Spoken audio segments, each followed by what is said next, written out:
Eto naman po ang dapat niyong ilagay sa inyo pong wallet para hindi ka naubusan ng pera. Ewan ko na lamang kung maubusan ka pa po dito mga bossing.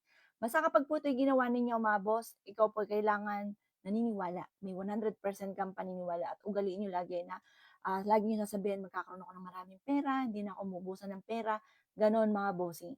Kailangan mga bossing ko ang wallet natin, lalo na sa pagtungtong ng 2026, mas mainam bago.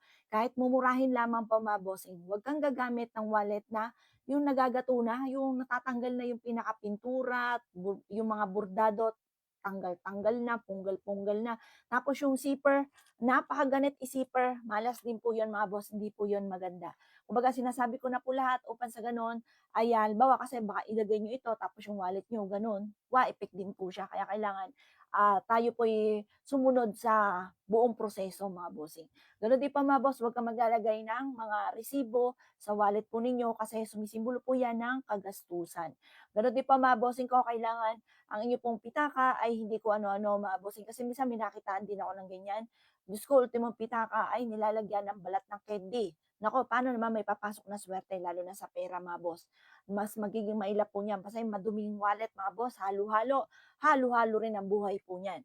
Kaya mainam mga boss kung gusto po ninyo na hindi ka maubusan ng pera, i-organize nyo yan, kailangan malinis mga bossing. At pagkatapos, magawa nyo po ito. Mainam mga bossing ko, kumuha ka ng isang malinis na papel. At pagkatapos ay isulat nyo dito sa taas ang tatlong 888. Kumuha ka ng kulay pula.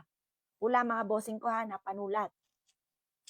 Ang pula mga boss, lalo na sa 2026 Year of the Horse, nako, yan ang pinaka-lucky color mga bossing. Ngayon, isusulat po natin dito ang 888. Tatlong 8 na sunod-sunod. 888. Yan. Para hindi ka naubusan ng pera, tuloy-tuloy na pasok ng swerte. Isulat nyo yan mga bossing. Pagkatapos, tatlo ang isusulat natin. Tapos, eto naman, 1, 6, 8. Smooth na daloy ng swerte. 1, 6, 8. Tapos sa pangatlo mga bossing ko, 7, 7, 7. Ayan mga bossing, yan tatlong yan. Ito ang ilalagay po ninyo sa wallet po ninyo. Isiksik nyo ito sa wallet po ninyo, tupiin nyo po ito. Pero ang pagtutupi, ganito ha mga boss, di ba ganyan yan. Ang pagtutupi, ganyan. Tapos, ganyan. Ganyan ang tamang pagtutupi. Kailangan eto ang nasa labas. Kapagka nakita niyo po siya, yan yung nasa labas. Ito yung makikita niyo kaagad. Yan ang tamang pagtutupi. Isiksik niyo po yan sa wallet niyo. Sabihin niyo po, magkakaroon ako ng maraming pera, hindi na ako kailanman maubusan ng pera, at mas magiging masagana ang aking pamumuhay. Ngayong taon nito, yayaman ako. Ganon mga bossing. Kailangan positive ka. Kasi kung ikaw ay nega, nega talaga ang mga nagaganap. Kaya kailangan positive ka lagi mga bossing. O siya mga boss, subukan niyo po ito ha, at good luck po sa inyo lahat.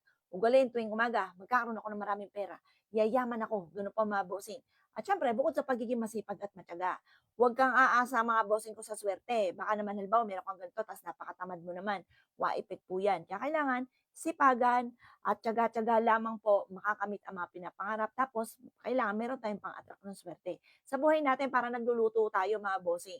Kailangan kumpletong sangkap mga boss upang sa gano'n sumarap ang rekado. Kaya kailangan bukod sa pagiging masipag at matiyaga mo, pagdadasal, meron kayong mga ganitong mga pamamaraan. O siya mga boss ha, good luck po sa inyo po lahat.